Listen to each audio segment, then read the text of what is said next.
Olá, amigos do programa Café com Verdade. Oi, gente boa do Café com Verdade. A paz do Senhor, grupo Café com a Verdade. Aos amigos Café com a Verdade, Deus abençoe. Amigos, bem-vindos ao Café com Verdade. Olá, sejam todos bem-vindos ao Café com Verdade. Estamos no grupo Café com a Verdade. Bem-vindos ao Café com a Verdade. Fala, galera do Café com a Verdade. Grande abraço, tamo junto. Queridos amigos, estamos todos juntos no Café com Verdade. Bom dia, galera do Café com a Verdade. Hoje nós estamos entrevistando aqui o meu amigo em Cristo, Tiago Xavier. Tiago é teólogo e está cursando História. E nós vamos fazer algumas perguntas para ele. O assunto de hoje é a igreja contemporânea e o rumo que ela deve seguir, ou que ela vai seguir. E de acordo com os pensamentos aqui do meu amigo Tiago, a gente vai levar muito para a importância da igreja no indivíduo e também das armadilhas em relação à igreja templo físico, denominação, né? Então, Tiago, vamos lá. Quem é a igreja e quais são as ramificações da igreja aqui no país? Pode ficar à vontade. Bom, Rodrigo, primeiro eu gostaria de agradecer o convite, dizer que é uma alegria muito grande estar aqui. A gente que não se via já há um certo tempo. Né? Uns 2 anos, né, Tiago?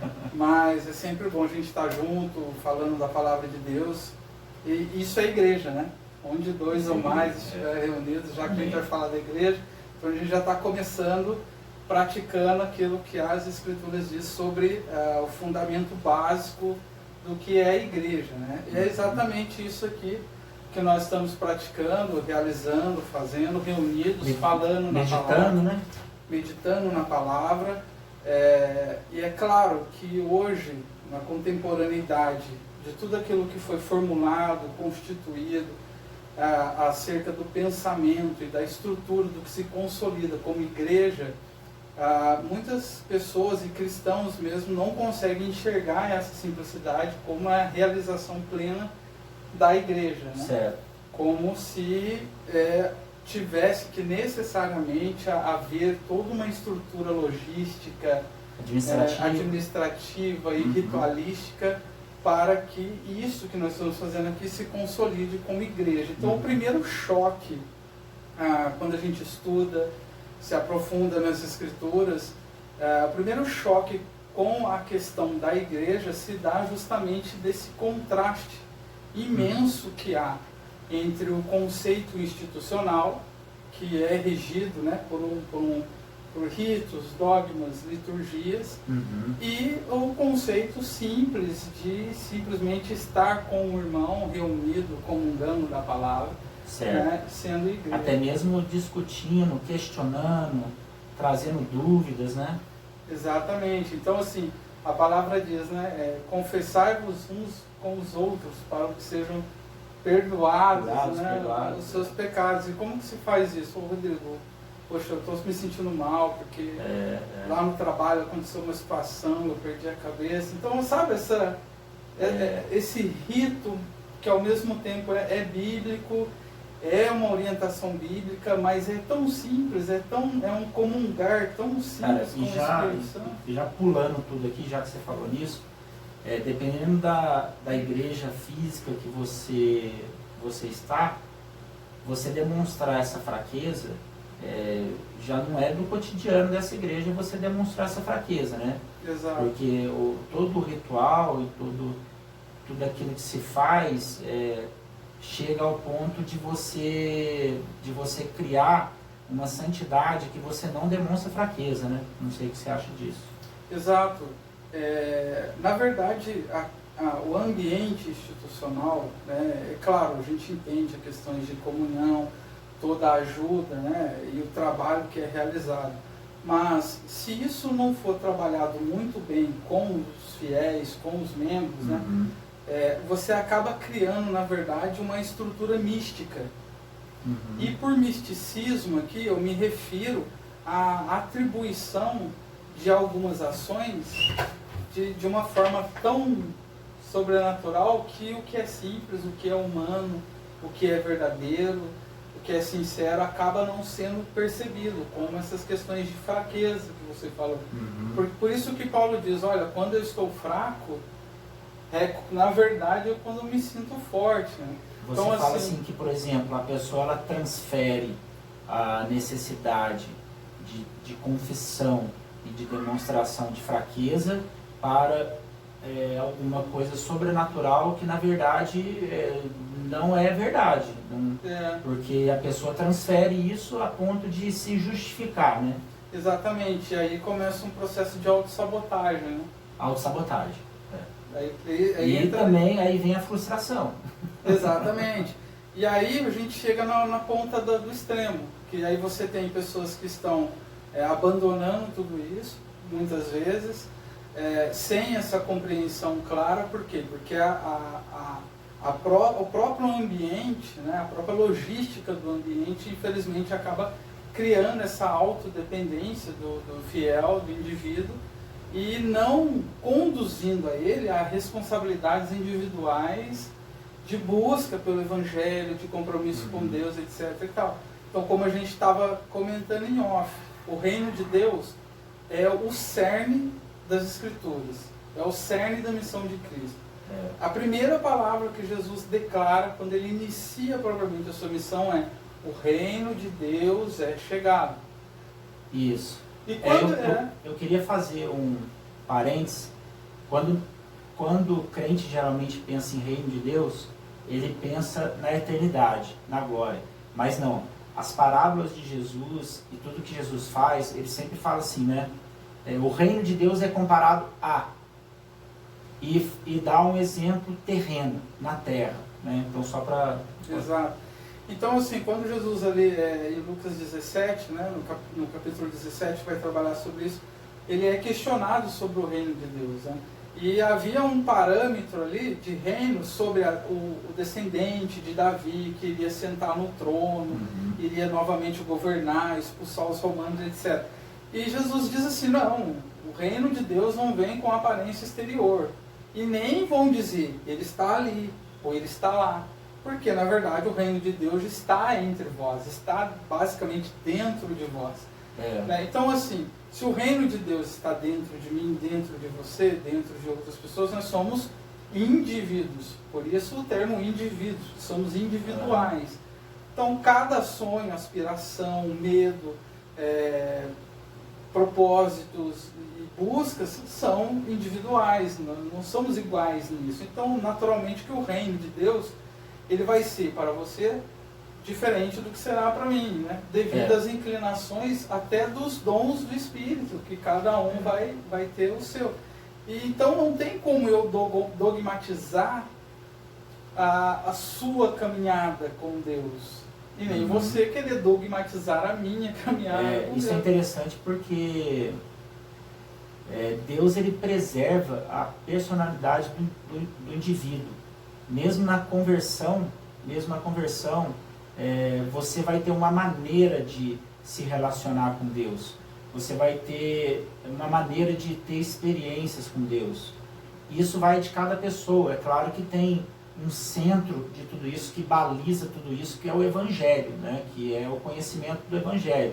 Mas Deus parece que ele não faz o que está acontecendo hoje, que é a pessoa ela se enquadrar dentro de um conjunto de rituais e de sistemas de culto, de sistemas, até mesmo de doutrinas bíblicas, porque as doutrinas bíblicas, elas são assim, as teologias bíblicas, elas são inúmeras, então, e uma não nega a outra, né?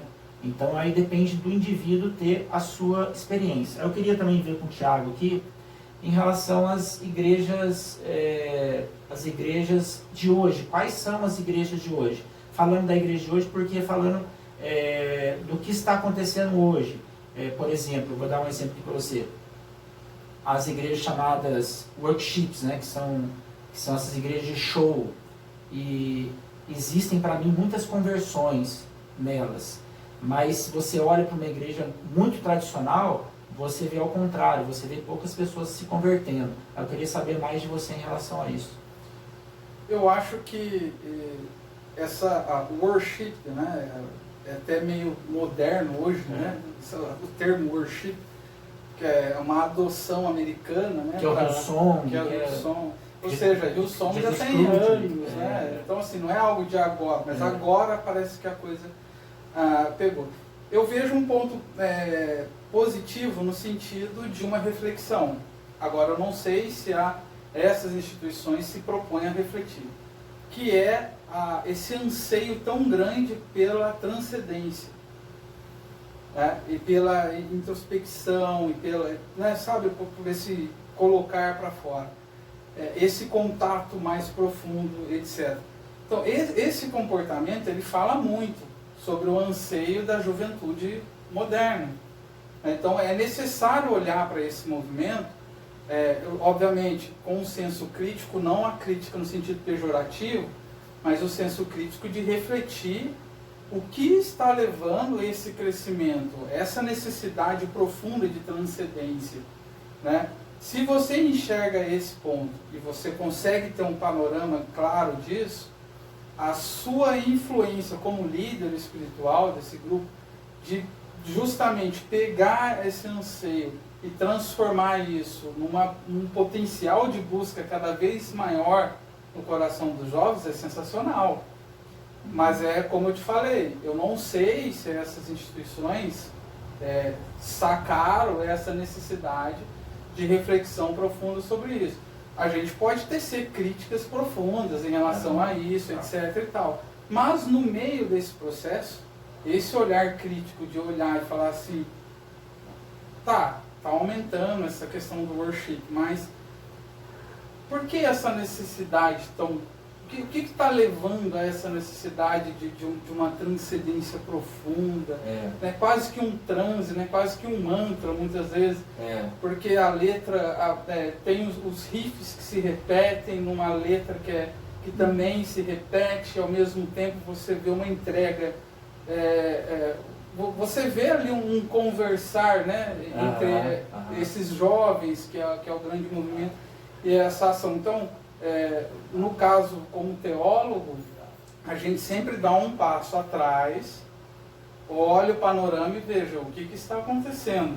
Né? E procura propor pontos de crítica nesse sentido de reflexão, para ver o que isso está falando hoje, em 2020, no momento que nós estamos vivenciando. Cara, eu acho que esse movimento, eu gosto de ver esse movimento, porque você vê jovens que estavam no mundo e se intoxicando, você vê uma conversão genuína, né? E eu vejo, fazendo uma crítica mesmo, por outro lado, pouco conteúdo bíblico. Sim. Né? Pouco conteúdo bíblico. Por outro lado, eu vejo também, tenho crítica, não sei se você concorda com tudo isso que eu estou falando, tá? Nas igrejas tradicionais, apesar de terem muito conteúdo bíblico, aí vai entrar no assunto que a gente vai falar bastante, elas não se renovaram para alcançar jovens. Exatamente. Então você tem, e no meio disso é claro que você tem igrejas tentando fazer as duas coisas, mas eu quero saber de você, o que você me diz sobre isso. Então, aí, no outro ponto da corda, a gente tem as igrejas mais tradicionais, né? No caso do protestantismo, por exemplo, a presbiteriana, metodista, né? Até algumas linhas batistas, né? Que é interessante porque a batista tem os dois pontos, né? Isso que é legal. Mas, assim, não há um diálogo com a juventude de modo geral, nos dois extremos. Então, no extremo mais tradicional, não há uma abertura tão grande para a expressão da juventude. Né? Isso há muitos anos atrás, eu ainda cursando a faculdade, eu lembro que uma igreja tradicional aqui da cidade, por questões de ética, não vou nem mencionar, estava uma faixa grande, uma igreja grande, uma faixa assim, Congresso da Juventude. Eu falei, eu olhei para aquilo e falei, que legal, né? Congresso para a Juventude. Aí você vai ver os preletores, né, assim, ancião fulano, ancião beltrano, Entendeu? Então, é complicado. Uma experiência que eu vivenciei aqui na cidade, eu fui chamado por um grupo de gestores culturais aqui no município, ligados à história, ligados à arte, à pesquisa, para realizar um passeio arquitetônico no cemitério Senhor dos Passos. Então, a gente teve lá um artista, né, que foi falar dos movimentos artísticos presentes, né, na arquitetura, um historiador, e eu como teólogo, falando ali da composição iconográfica, as imagens, anjos, etc. Né, e tal. Uhum. E quando eu recebi esse convite, eu fui pesquisar um pouco mais a fundo, e Deus começou a falar algumas coisas comigo interessantes sobre a questão da morte. E isso em relação à igreja. Que era o seguinte, você pega hoje no meio da juventude, né? Isso está nos dois extremos, desde a mais tradicional quanto as worships, né, vamos dizer assim. Você vê todos os eventos relacionados a jovens, é assim, retiro do avivamento, culto do avivamento, não sei o que, avivamento, etc e tal. Mas quando você olha para a Bíblia, para as Escrituras, não há vida sem morte. Então é o contrário. Primeiro você nega os seus desejos, nega o seu orgulho, nega as suas vontades. Que será que você está vivendo? Para depois você viver. Então, se a gente for olhar pelo ângulo bíblico, um congresso para jovens, ele deveria ser assim, congresso da morte.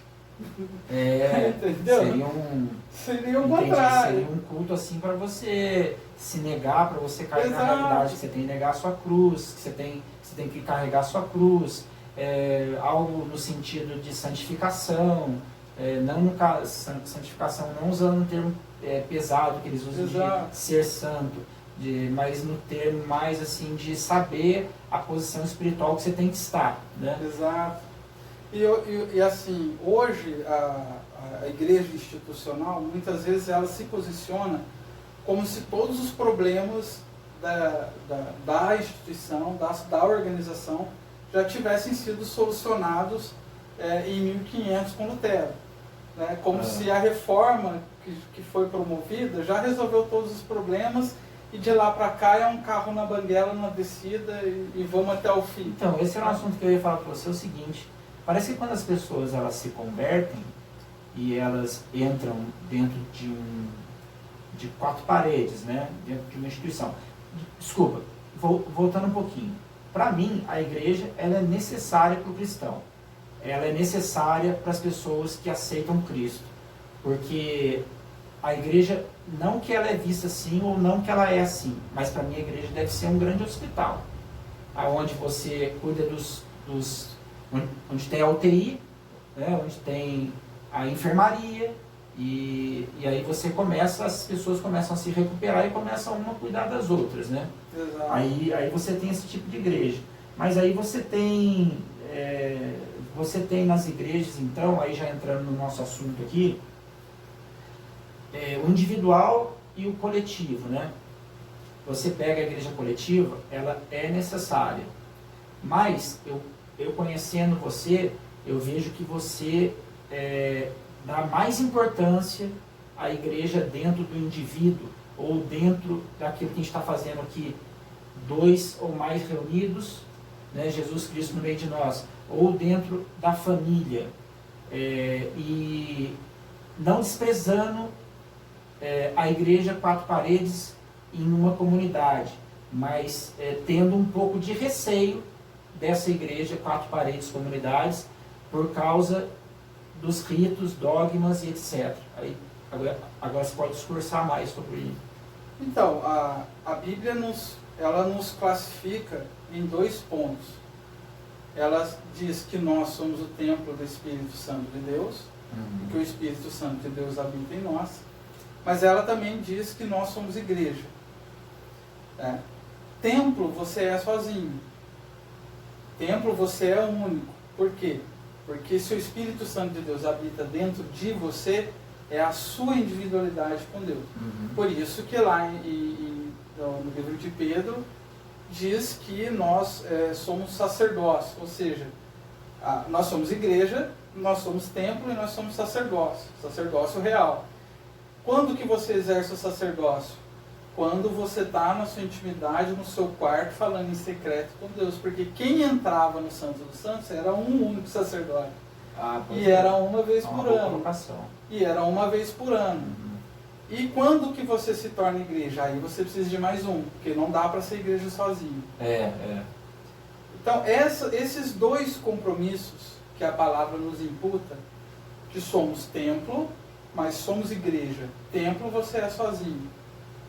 Igreja você precisa de mais um. Uma instituição mesmo. Porém, uma reunião entre amigos, com toda uma estrutura. Exato. Né? Porém, o reflexo da igreja será feito a partir do que você é como templo.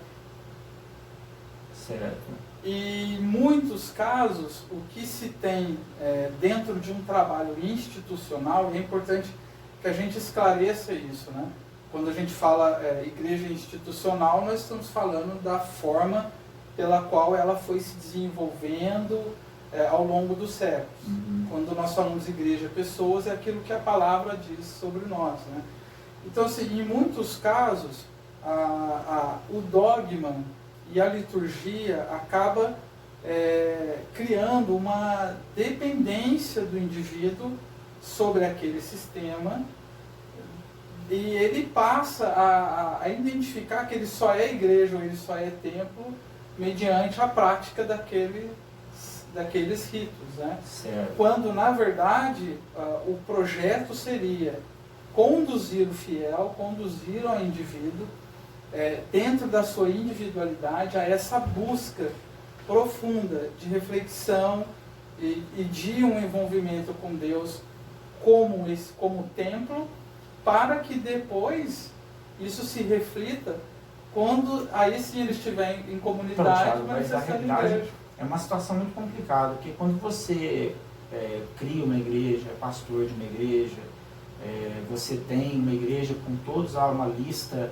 do que fazer, do que não fazer, uma lista de doutrinas bíblicas mesmo. Parece que essa instituição, ela não vai querer que a pessoa ela pense em outras coisas ou exerça a sua fé de uma maneira diferente. Não que acaba que a instituição ela começa a fazer a pessoa pensar só naquele quadrado, só naquele... não passe desse limite, porque você pode se perder, alguma coisa desse tipo. Sim. Ou assim, esse é o nosso pacote, e esse nosso pacote é o correto. Então você não precisa sair dele. Então parece que, aí concordando com você, apesar de eu achar que é claro que a instituição a igreja ela é necessária, mas na maioria das vezes eu percebo que as instituições, elas de forma até inconsciente às vezes, elas não permitem que os seus fiéis pensem aberto assim, entendeu? Eles comecem a estudar outras teologias, né?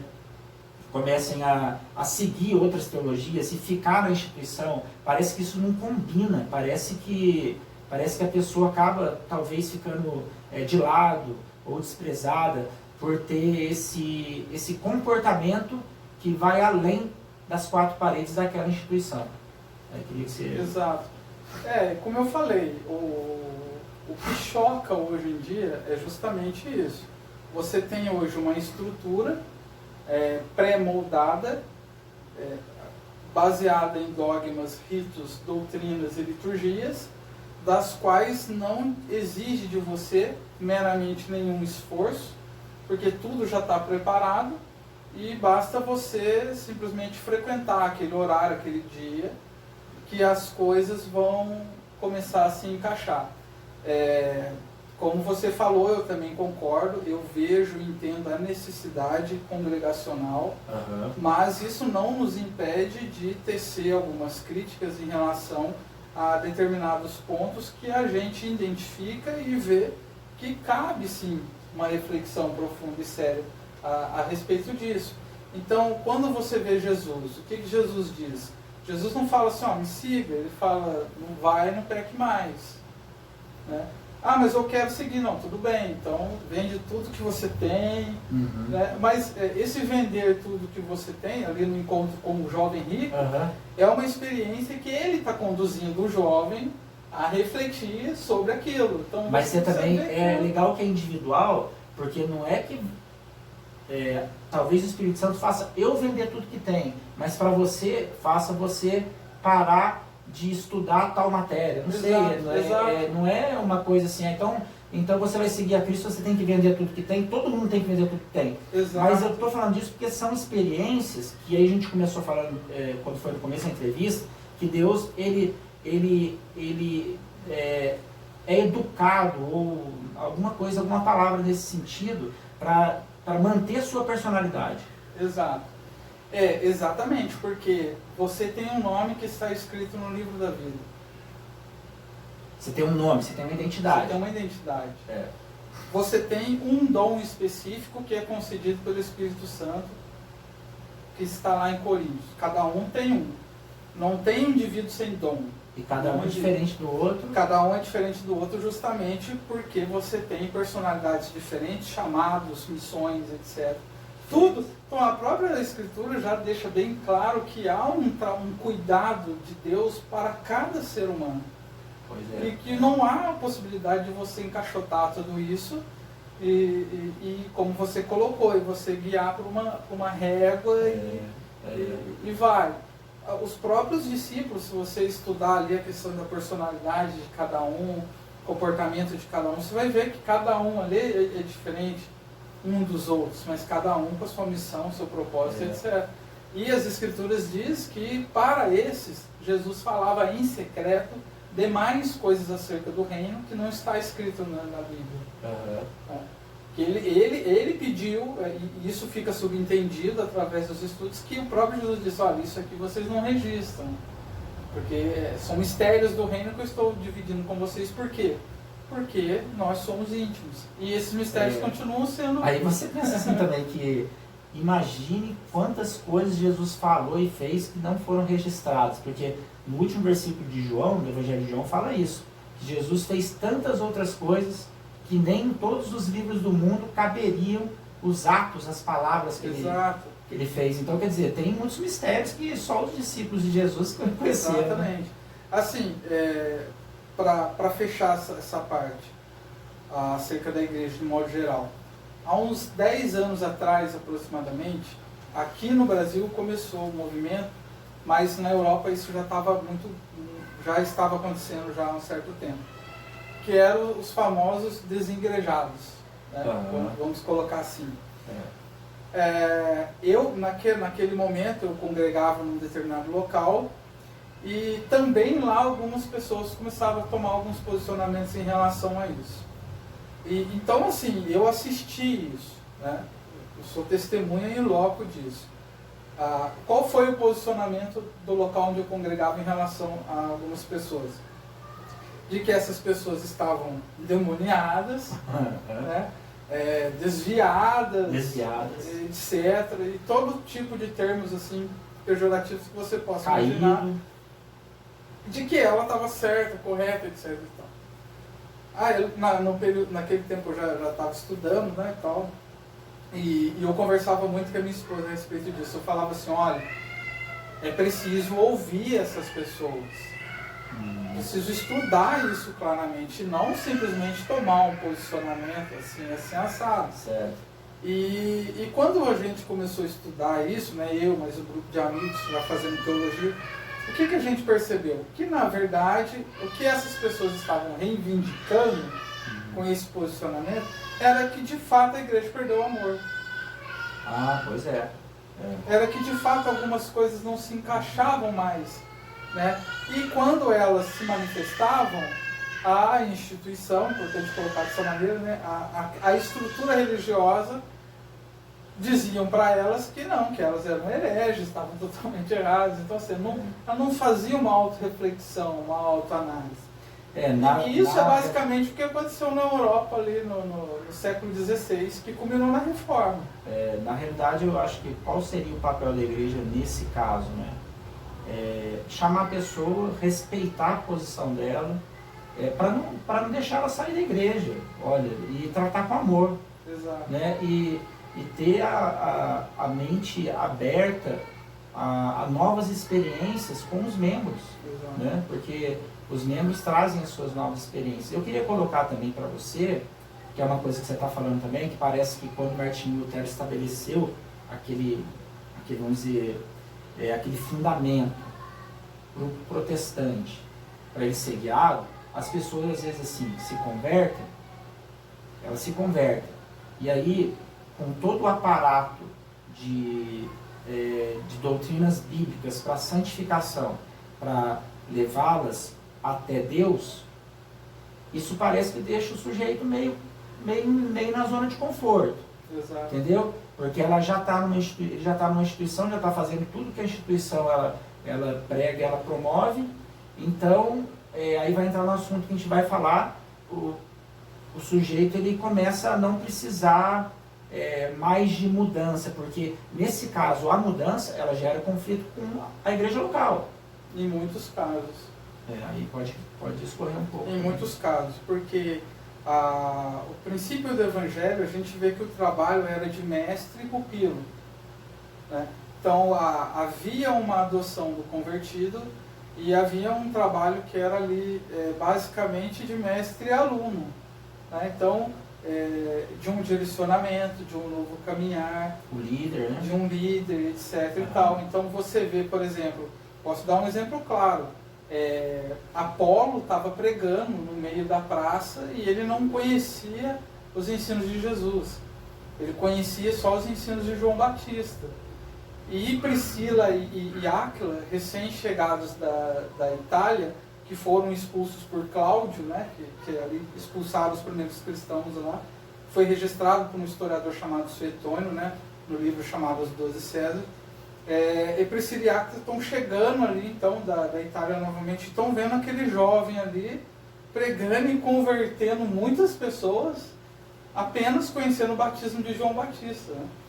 Então, assim, aí Paulo, isso chega aos conhecimentos de Paulo, Paulo fala assim, cola nele, pega esse jovem e ensina as demais coisas sobre Jesus que ele não sabe. Então, aí aparenta, por exemplo, nesse caso desse jovem, cara, ele tem que ter uma mente completamente aberta para entender o movimento do Espírito Santo. Porque se ele já tem esse conceito e estão acontecendo coisas boas, para que mudar? Entendeu? Então, assim, por que eu estou relatando isso? Porque Apolo se torna tão grande que ele é comparado a Paulo. Eu sou de Paulo, eu sou de Apolo. É o único nas Escrituras que os próprios discípulos ali, né, os novos convertidos, começam a olhar e falam assim, esse jovem é diferenciado. E qual foi o trabalho dele? Priscila e Áquila. Chamaram ele para perto. Né? Um casal chamou ele para perto e falou assim, vamos trabalhar com você, eu quero ensinar as outras demais coisas. Né, que você não sabe sobre Jesus. Então ali há um discipulado, há um aprendizado. Ele não foi acolhido dentro de um sistema, Então, assim, esses detalhes das Escrituras que nos ensinam a simplicidade desse trabalho individual, do mestre com o aluno, né, do líder com o discípulo, é que precisa se desenvolver. E em muitos casos isso vai acontecer de forma natural na rua, né, sem a necessidade, muitas vezes, de alocar isso para as quatro paredes de uma instituição. Só que em muitos casos também isso é visto de forma errada. Não, mas você não está congregando. Lógico que está, ele está comigo, está na minha casa. É que existem pessoas também que dependem de um sistema religioso para sobreviver. Né? Elas não conseguem sobreviver porque elas dependem de um líder, de um pastor. E eu acredito que todas as pessoas, elas precisam umas liderarem as outras. Né? E falando em relação a essa mudança de comportamento que a gente vai falar que é necessário para a igreja, você pega, por exemplo, Pedro, quando tem aquela visão de Deus mandando ele comer animais impuros, ele fala, não vou fazer. Não, mata e come, não vou fazer. Então você percebe que, porque Pedro tinha raízes judaicas, não sei de que seita que ele se posicionava, mas só que ele era um judeu, então o judeu não come animal impuro de jeito nenhum. E Deus fala, mata e come. Imagina a mente desse cara, imagina a mente de Pedro, desculpa, eu falei desse cara, mas tudo bem.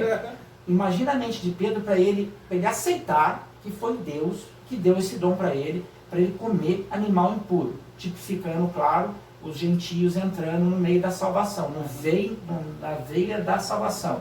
Então, essa mentalidade que Pedro, ele teve que se esvaziar, para ele ter essa mentalidade. Você imagina hoje as pessoas presas às 4 paredes que nós falamos aqui, que nós estamos falando aqui, cheias de dogmas, ritos, rituais, etc., que a pessoa sobrevive no meio daquilo, sem precisar sair daquilo. Imagina uma pessoa, Deus tentando falar com essa pessoa, para ela abrir a mente dela, não para ela sair da instituição dela, mas para ela pensar amplo, conhecer outras teologias, outras pessoas, outros servos de Deus. É tão difícil quanto Pedro. Exato. É tão difícil quanto Pedro. Exato. Aí você tem o contraste de Pedro, que é Paulo. Paulo está no meio dos manjares oferecidos para os deuses. Puxa, é verdade. Né? Tá lá no templo em Atenas, E aí ele senta no banquete, é para os deuses, não tem importância, daí eu vou comer. Eu sei quem eu sou, eu sei de onde vim. Ele não queria escandalizar. O que contamina não é o que entra, mas é o que sai. Então, olha o contraste de Pedro. Então aí quer dizer o seguinte. E aí ele chega a um ponto de falar assim, não, eu só não vou comer quando tiver um enfraquecido na fé, para ele não escandalizar. Para que o cara não se escandalize, para que a pessoa não se escandalize. Mas porque aí, eu sou tão resolvido como Cristo, né? Porque já não sou mais eu quem vivo, é Cristo que vive em mim. Então eu sento com eles por amor a eles. Ele tem uma liberdade excelente. Ele tem uma liberdade excelente, que aquilo ali não contamina de maneira alguma, porque qual é o olhar dele? Aí que entra a compreensão plena de Paulo. Olha, isso aqui é oferecido aos deuses, mas não é o meu Deus. Eles não têm noção, mas eu sei que isso aqui não existe, que esses deuses não existem. Que o propósito dessa ideia desses deuses são falsos para levá-los à enganação. Então, quando eu como, eu não estou comendo nada de outros deuses. Eu estou comendo daquilo que é criado pelo meu próprio Deus.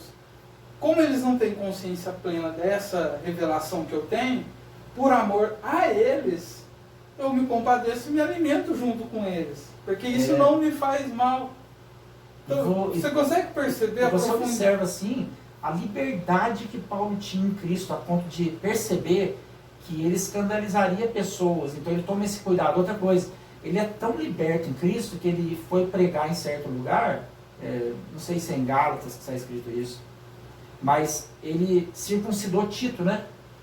Então, quer dizer, ao mesmo tempo que ele é liberto, ele poderia falar assim, de jeito nenhum, não vou circuncidar, não concordo com isso, mas para que tudo desse certo, ele circuncidou. Então, a liberdade de Paulo é um exemplo para a gente, assim, tanto para você ser liberto, para você não entrar na caixa religiosa, e ao mesmo tempo você às vezes entrar na caixa religiosa, mas você tem a cabeça para fora, mas você entrar para que dê tudo certo. Exatamente. Tanto é que ele vai tecer um dos comentários que, ao meu ver, que é um dos mais bonitos, comparando a verdadeira circuncisão, né, do coração. No coração. No coração. Né? Então, assim, Paulo é o maior de todos esses exemplos, que sentou com inúmeras pessoas, e é curioso que muitos atribuem a ele a própria ideia do nascimento institucional, porque Paulo começa a dar umas organizadas, assim, ele fala assim, olha, o presbítero, etc. Paulo vai dar uma organizada, mas você vê que não há uma preocupação assim, institucional, é uma preocupação local, né? A questão das mulheres, por exemplo, a mulher seja submissa ao marido, e as pessoas escutam isso e falam assim, agora a mulher está debaixo, não, é submissão.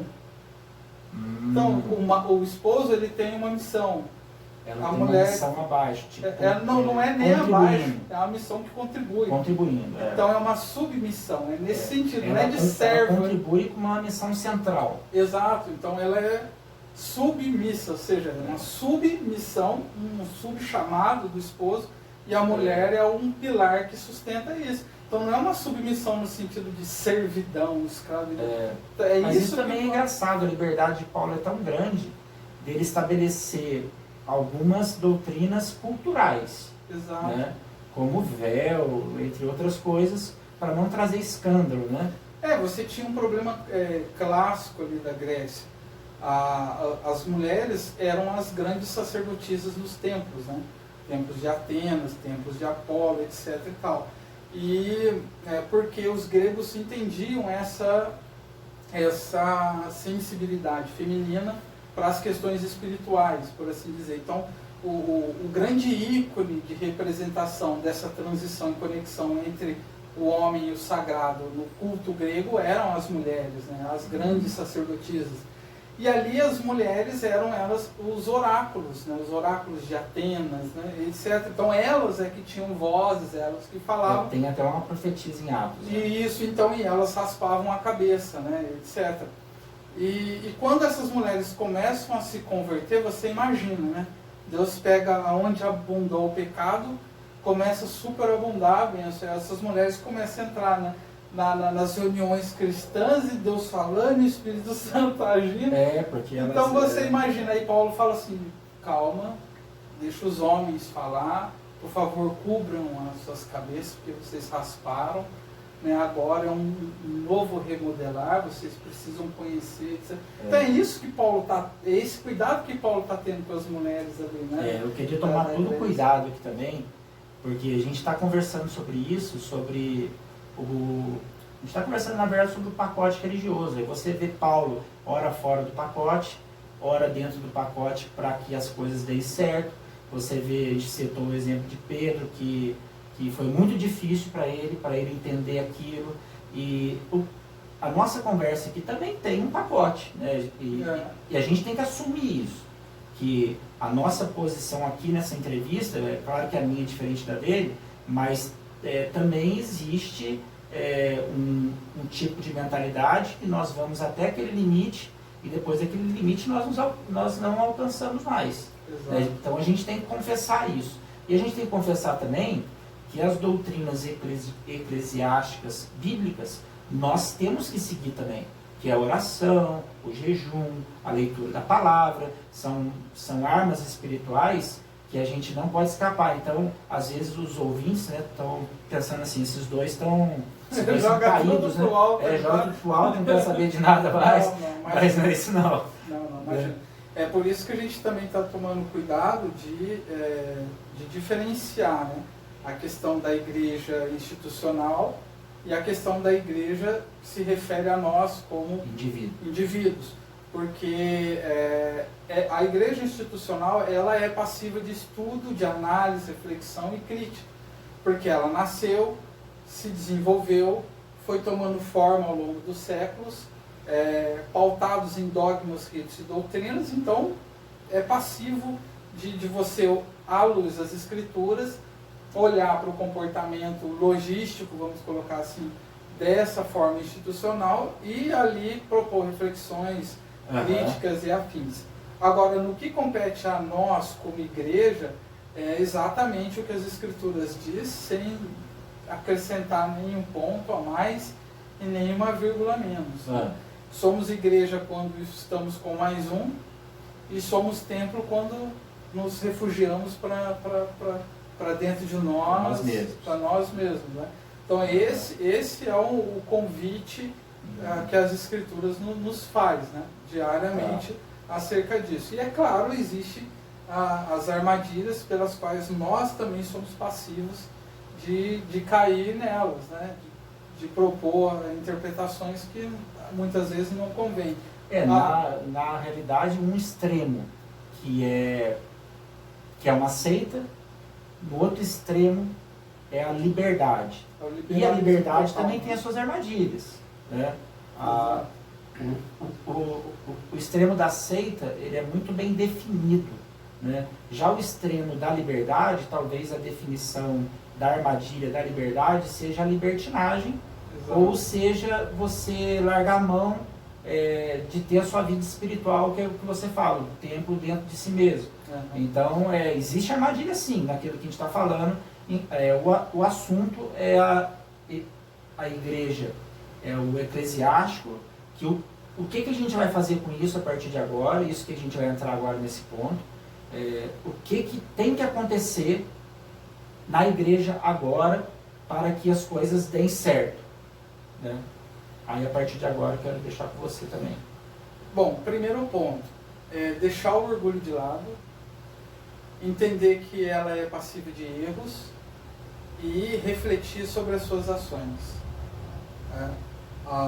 Ela não é santa e imaculada, a instituição. A igreja é. E isso precisa ficar bem claro. Então, muitas vezes, em nome da doutrina, a gente acaba sucumbindo à noiva de Cristo a um determinado modelo e estrutura que nunca competiu a ela. Eu vou ser bem sincero com você. Se nós estamos em uma instituição que você acha que é santa e imaculada, então, para mim, é um sepulcro caiado. Exato. Eu não tenho nenhuma dúvida disso. Exato. Pode continuar. Então, assim, quem é a igreja? Nós. Né? Essa sim, é santa, imaculada, subirá sem mácula. Tá. Então você falou do orgulho. Deixar de lado o orgulho, né? Assumir que comete erros, que tem falhas, e propor uma reflexão séria sobre o seu papel. Pensando até mesmo que a nossa reflexão, ela tem que ser passiva de mudanças e que muitas vezes nós estamos errados. Exatamente. Inclusive nós. É aquilo que a gente está falando aqui. Os dois carismas. Então, assim, por que isso é fundamental? Porque, como teólogo, estudando o período da Reforma Protestante, há esse distanciamento histórico grande que nós temos, né, de 500 anos aí da Reforma, muitas vezes não permite a gente olhar a realidade que era de fato o período pelo qual a Reforma se deu. Ela foi dolorida, ela custou vidas queimadas na fogueira, ela custou muito sangue derramado. Então, não vá acreditar hoje, a igreja acreditar hoje, que a reforma é uma coisa simples, que é só virar para a direita no final da rua que a reforma vai fazer. Não é. Ela vai ser árdua, ela vai ser dolorosa, por quê? Porque mexe com estruturas na mente. Você está falando a partir do dia de hoje? A partir do dia de hoje. Mexe com estruturas, principalmente na mente.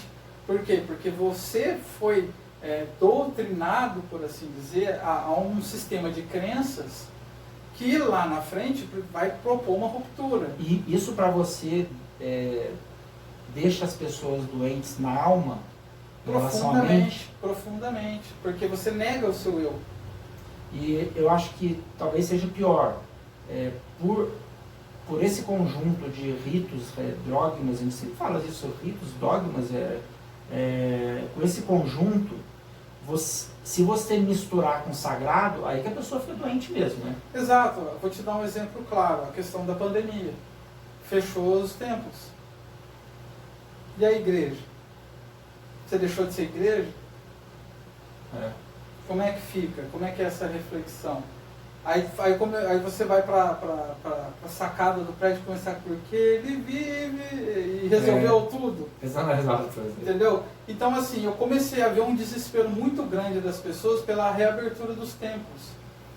Aí você reflete, não, mas peraí, por que Deus não está promovendo isso para que a igreja, de fato, reflita o que é ser igreja?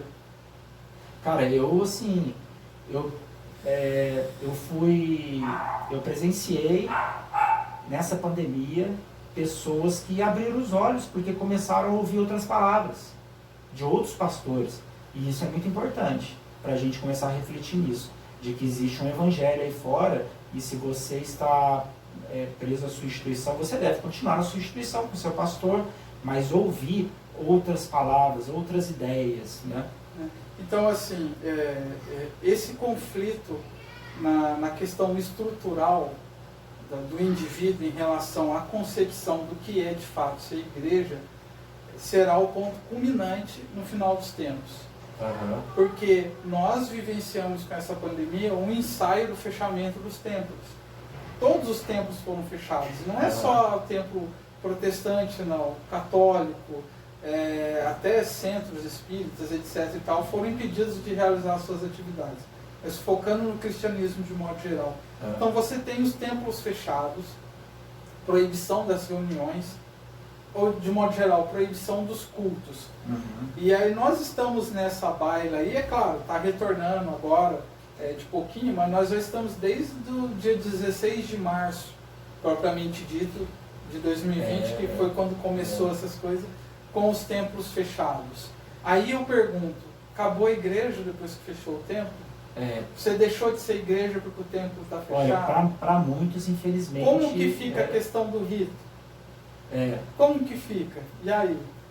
Ritual, Então, assim, eu até interpretei isso de uma maneira assim, isso é uma interpretação pessoal minha, como até mesmo um empurrãozinho de Deus, assim, para...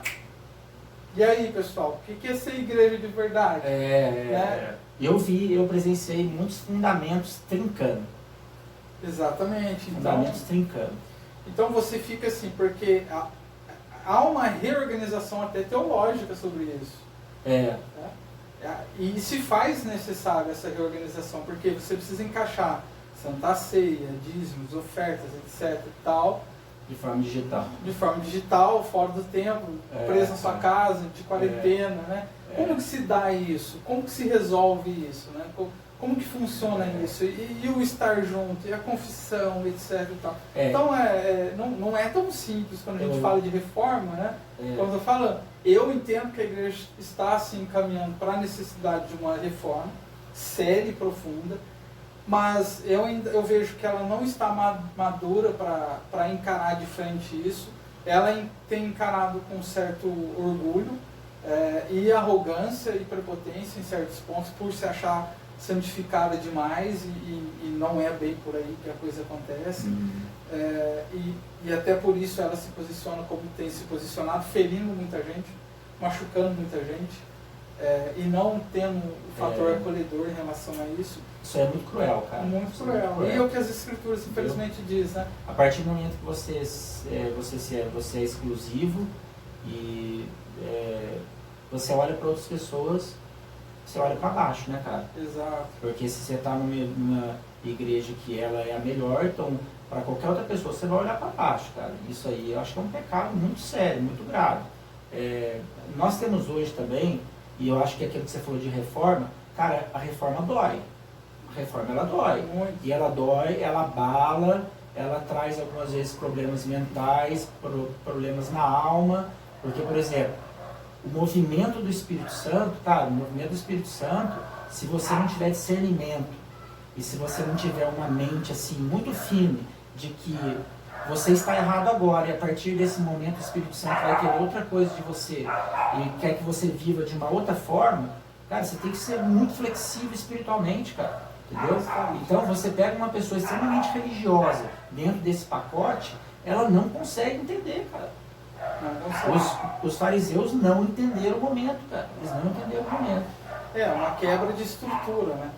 Uma quebra de estrutura. É um rompimento de uma estrutura. Então, a gente vem caminhando, formando toda uma estrutura mental que vai nos conceder as concepções sobre o evangelho, igreja, etc. e tal.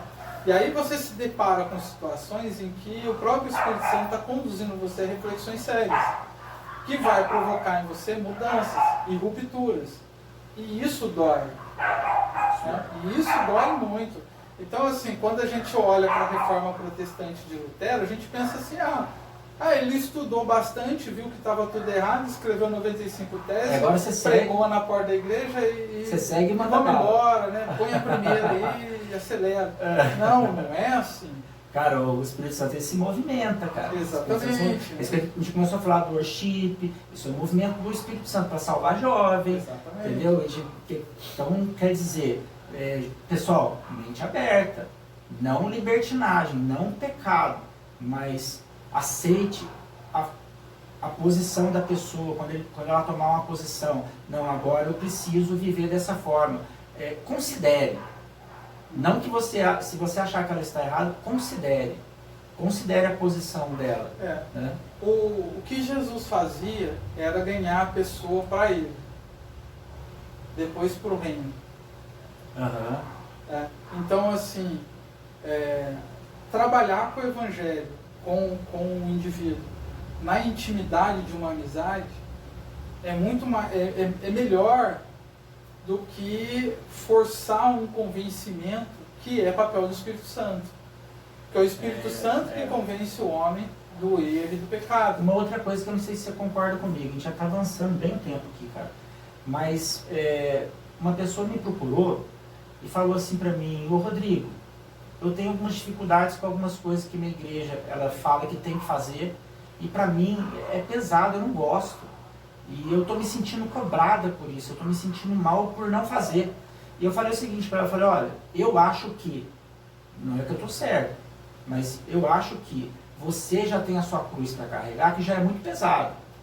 E eu acho que qualquer peso que a sua instituição trouxer para você, em nome de Deus, ela não é do Espírito Santo. Porque quando o Espírito Santo vem interpelar você para fazer alguma coisa, isso não é pesado, isso é feito com amor, isso você tem prazer em fazer. Então eu trouxe essa divisão para ela do meu entendimento. Não que eu esteja certo, mas queria saber de você também em relação a isso. Não, exatamente. Esse é o cerne, né, dessa problemática toda que a gente está discutindo. É quando a instituição ela imputa através de dogmas, ritos e doutrinas um caminho medido pela sua própria régua, né? De maneira tal que qualquer coisa fora dessa medição é herege, é desviada, etc. E tal. E, por outro lado, não tem um acolhimento e uma compreensão do indivíduo em si, do compromisso pessoal do indivíduo com Deus, da busca do indivíduo com Deus, para trabalhar isso. Então, por exemplo, eu vou congregar numa determinada denominação, e essa denominação diz assim: aqui nós vivemos em célula. Aí você diz assim: não, tudo bem, mas nesse momento eu não consigo participar, então você está fora. Como é que funciona isso? Né? Ou então a pessoa: não me sinto bem em célula. Exato. Então, assim, são várias situações, aqui são pequenos exemplos. Aí, então quer dizer que a pessoa está fora do corpo, porque ela não faz isso? Então quer dizer que agora ela não se encaixa naquele corpo de Cristo? Essa sutileza da substituição dos dogmas em relação ao que a palavra diz sobre acolhimento, amor, flexibilidade, etc. É perigoso. Eu vou então concluir, depois você conclui. Parece que nós temos que ser... parece que nós temos que ter discernimento agora, muito discernimento, para poder entender o movimento do Espírito Santo. Você, a gente precisa ter humildade, precisa deixar a arrogância de lado, a soberba de lado. Nós precisamos, nesse momento, respeitar aqueles que o Espírito Santo está abrindo a mente para saírem da caixinha religiosa. E nós precisamos respeitar aqueles que ficaram na caixinha religiosa e ainda não estão prontos para terem a mente aberta. Então, para mim, eu acho que essa situação, futuro da igreja, tratar tanto essas pessoas que, eu não falo desigrejados, mas essas pessoas que eles estão nas igrejas, mas eles têm a mente ampliada, de certa forma até com perigo e com armadilha de cair em certa soberba também. E tratar esses com amor, e quem tem a mente fechada aos ritos, dogmas, com amor também. É a única saída que tem. E olha, se o Espírito Santo se movimentar, a gente tem que movimentar junto, não tem jeito. Aí você pode concluir também. Eu acho que mais importante hoje do que o sistema doutrinário que as instituições trabalham é pregar o retorno iminente de Cristo. Ah, sim, isso a gente não falou, hein? É o mais importante. Então, é mais importante você dizer: Jesus está às portas, o tempo está findando, é tempo de você repensar você que é pai, repensar a sua ação na paternidade, você que é mãe, repensar a sua ação na maternidade. Arrume a sua casa. Arrume a sua casa, porque nós estamos partindo e o dia está chegando, Jesus está com a mão na maçaneta, todos os últimos acontecimentos mundiais estão claramente apontando para isso. Nós estamos tendo a nossa liberdade cerceada por ações judiciárias, nós estamos tendo um pequeno ensaio do que é controle social, mental, nós estamos inclusive experimentando templos de portas fechadas. Quando na história da humanidade você que está nos ouvindo iria imaginar que os templos seriam fechados e você seria proibido de entrar na congregação da qual você faz parte, né? E se for agora, tem que ser de máscara, porque se não tiver máscara, você... Então, assim, mais importante do que eu acredito assim, eu vivo assim, se você não se encaixar nisso, você está fora, é o evangelho da graça, da remissão dos pecados, do tempo do fim, que Jesus está chegando e nós precisamos arrumar a nossa casa. Esse deve ser o cerne agora. A gente ficou preso num assunto, mas o Thiago agora abriu em relação ao tempo que nós estamos vivendo, que é uma mensagem que não erra, né? Você quer pregar uma mensagem que você não vai errar? Pregue sobre a volta de Jesus. Outra mensagem que você não vai errar, fale sobre amor, ou pregue com amor. São essas duas palavras que a gente não vai errar. Então, assim, isso que eu gostaria de deixar, né? Se você tiver a oportunidade, mais importante do que pregar como a sua igreja ensina, pregue para o seu irmão, para o próximo, que Jesus ama ele, que está voltando e está chegando, e breve o reino se estabelecerá. Isso aí, na verdade, é um evangelismo individual entre amigos. Não é simplesmente você sair de porta a porta jogando papelzinho e só, assim, é uma coisa que você faz amigo, você ganha a pessoa, você faz as coisas por ela, você ajuda ela, mas não forçado, mas com amor mesmo. Exatamente, né, Thiago? Com amor. E Thiago, a coisa acontece de forma natural, né? Não precisa... Quando você está no propósito, é natural, né? A coisa flui assim. Galera, Café com a Verdade, é o seguinte, vamos encerrar por aqui, a gente passou bastante porque a conversa estava muito boa, né? Eu peço desculpas aí pelo barulho, pelo ruído externo, que a minha família está aqui em cima, então, os irmãos sabem que não é pequena a minha família, então, às vezes dá uma barulheira, uma gritaria aí, mas eu queria agradecer aqui de coração o Thiago por trazer todo esse conteúdo, pela nossa conversa, que com certeza vai trazer muito benefício para muitas pessoas. Thiago, valeu, cara. Opa. Obrigado.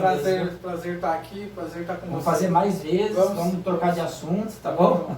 Tamo junto. Valeu, galera.